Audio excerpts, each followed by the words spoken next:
আসসালামু আলাইকুম রহমতুল্লাহি ওবরাকাতুহ। আলহামদুলিল্লাহ, আশা করি আপনারা সকলেই ভালো আছেন। দিনী আলোচনায় আপনাদের সবাইকে স্বাগতম। আমাদের এই দিনী আলোচনার আজকের বিষয়বস্তু হবে সাপ্তাহিক গুরুত্বপূর্ণ আলোচনা। তো আজকে এই আলোচনায় যে বিষয় থাকতেছে সেটা হচ্ছে যে সর্বোত্তম বাণী হলো আল্লাহ তাআলার কিতাব।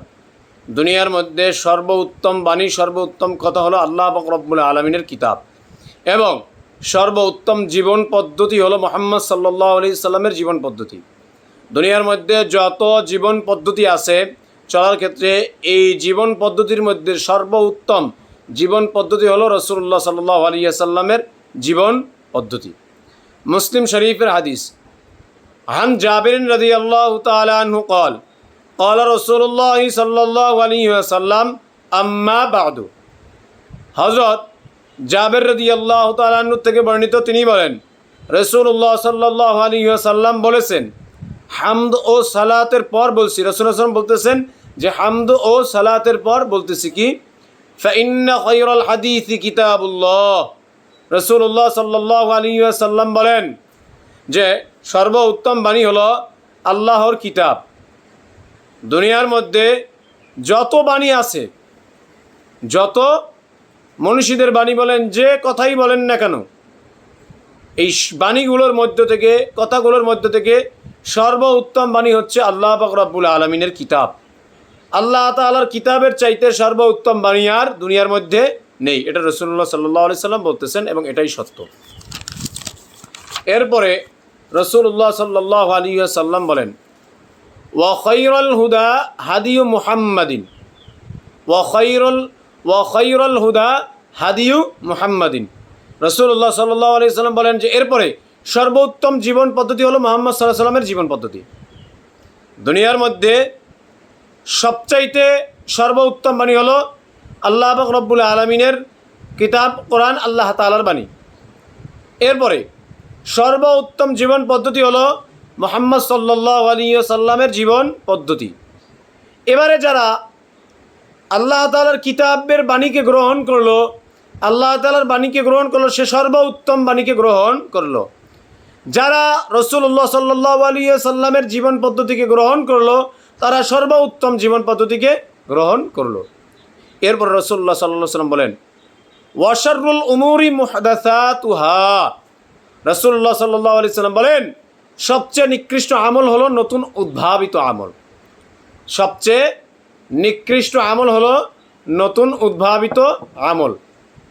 অর্থাৎ যে আমলটা কোরআনের মধ্যে, আল্লাহ তাআলার বাণীর মধ্যে খুঁজে পাওয়া যায় না, যে আমলটা রাসূলুল্লাহ সাল্লাল্লাহু আলাইহি সাল্লামের জীবন পদ্ধতিতে খুঁজে পাওয়া যায় না, তার হাদিসের থেকে খুঁজে পাওয়া যায় না, যে আমলটা সাহাবায়ে কেরাম রিদওয়ানুল্লাহি তাআলা আজমাইন তাদের জমানার মধ্যেও খুঁজে পাওয়া যায় না, এরপরে তাবেঈনদের জমানার মধ্যেও খুঁজে পাওয়া যায় না, তাবেঈনদের জমানার মধ্যেও খুঁজে পাওয়া যায় না, এরপরে আইম্মাই মুজতাহিদিনদের জমানার মধ্যেও খুঁজে পাওয়া যায় না, এরপরে মুহাদ্দিসিনদের জমানার মধ্যেও খুঁজে পাওয়া যায় না, এরপরে উলামায়ে কেরামদের কাছ থেকেও সেটার কোনো কি নেই, প্রমাণ নেই। এরকম নতুন উদ্ভাবিত আমল যারা সৃষ্টি করেছে, তারাই সবচাইতে নিকৃষ্ট আমল করতেছে। কেন? রাসূলুল্লাহ সাল্লাল্লাহু আলাইহি সাল্লাম বলেন, ওয়া শাররুল উমুরি মুহদাসাতুহা। সবচেয়ে নিকৃষ্ট আমল হলো নতুন উদ্ভাবিত আমল। এবারে চিন্তা করেন, যারা দুনিয়ার মধ্যে সবচাইতে নিকৃষ্ট আমল করে, এই আমল করার পরেও তারা বড় গলায় বলে যে এটাই সবচাইতে ভালো আমল, তার মানে তারা বুঝাতে চাচ্ছে যে আল্লাহ তাআলার বাণী এটা সর্বোত্তম বাণী নয়, রাসূলুল্লাহ সাল্লাল্লাহু আলাইহি সাল্লামের জীবন পদ্ধতি এটা সর্বোত্তম জীবন পদ্ধতি নয়, সাহাবায়ে কেরামদের আমল এটা সর্বোত্তম আমল নয়, তাবেঈনদের আইম্মায়ে মুজতাহিদিনদের, মুহাদ্দিসিনদের, এই সব মানুষদের আমলগুলা এটা পরিপূর্ণ আমল নয়। কারণ এদেরটা পরিপূর্ণ আমল না হওয়ার কারণেই এখন আবার এই নতুন উদ্ভাবিত আমল শরীয়তের মধ্যে প্রয়োজন পড়েছে। তাই কেমন জানি সে বুঝাতে চাচ্ছে আল্লাহ তাআলা তার রাসূল এই দিনকে পরিপূর্ণ করে যাননি, তারা দিনকে পরিপূর্ণ করে রেখে যাননি, তাই নতুনভাবে আবার তিনি দিনকে নতুনভাবে তিনি চালাতে যাচ্ছেন, নতুনভাবে তিনি দিনকে উদ্ভাবন করতে যাচ্ছেন, এটা তিনি বোঝাতে চাচ্ছেন। এই জন্য রাসূলুল্লাহ সাল্লাল্লাহু আলাইহি ওয়াসাল্লাম বলেন, ওয়াশাররুল উমুরি মুহদাসাতুহা, সবচেয়ে নিকৃষ্ট আমল হলো নতুন উদ্ভাবিত আমল। কেন নিকৃষ্ট? রাসূলুল্লাহ সাল্লাল্লাহু আলাইহি ওয়াসাল্লাম বলেন, ওয়া কুল্লু বিদআতিন দালালা, কেন? কারণ প্রত্যেক নতুন উদ্ভাবিত আমলই ভ্রষ্টতা। প্রত্যেক নতুন উদ্ভাবিত আমলই ভ্রষ্টতা। কেমন ভ্রষ্টতা, কেমন খারাপি, কেমন গোমরাহি! একটা জিনিস খেয়াল রাখবেন, দুনিয়ার মধ্যে যে শিরিক করে সে জানে আমি শিরিক করি, যে বদ আমল করে সে জানে আমি বদ আমল করি, যে খারাপ কাজ করে সে জানে আমি খারাপ কাজ করি। অতএব তার তওবা করার পার্সেন্টেজ 100%। কেন? কারণ সে জানে এটা খারাপ, এগুলো আমি খারাপ কাজ করতেছি, এগুলোর থেকে আমাকে তওবা করতে হবে, এটা সে জানে। এই জন্য তার কপালে তওবা নসিব হয়, এজন্য তার কপালে আপনার হেদায়েত নসিব হওয়ার সম্ভাবনা আছে। কিন্তু যে বিদআত করে, যে নতুন জিনিস উদ্ভাবন করে, সৃষ্টি করে সওয়াবের মতো চালিয়ে দেয়, তার তওবা কপালে জোটে না। কেন? কারণ সে তো এটাকে বৈধ মনে করেই করতেছে। সে এই যে নতুন জিনিস, অর্থাৎ যেভাবেই বলেন না কেন, উদাহরণ দিলে বহু কিছু আছে। এই যে জুমাত বলেন, এরপরে দাঁড়ায় মিলাদ, এই হাবি জাবি যেগুলো আছে, যেগুলো বিদআত, এগুলোকে যারা সওয়াব মনে করে তারা তো এটাকে বৈধ মনে করেই করতেছে, তাহলে তাদের তো তওবা করার কোনো প্রয়োজন নেই। এই জন্য তারা তওবা করে কি করতে পারে না, দুনিয়ার থেকে যাইতে পারে না। এই জন্য রাসূলুল্লাহ সাল্লাল্লাহু আলাইহি ওয়াসাল্লাম বলেন, ওয়াশাররুল উমুরি মুহদাসাতুহা, সবচেয়ে নিকৃষ্ট আমল হচ্ছে নতুন উদ্ভাবিত আমল। সেটা যেই হোক না কেন, যত বড় পিড়ি করুক না কেন, চাই এই কুতুবুল আলম হোক না কেন, সে যদি নতুন উদ্ভাবিত আমল, যেটা কোরআন হাদিসে নাই, যেটা উলামায়ে কেরামদের থেকে প্রমাণিত নয়, যেটা আইম্মায়ে মুজতাহিদিনদের থেকে প্রমাণিত নয়, যেটা মুহাদ্দিসিনদের থেকে প্রমাণিত নয়, সে অবশ্যই বিদআত করতেছে, চাই সে যত বড় কুতুবে আলমই হোক না কেন।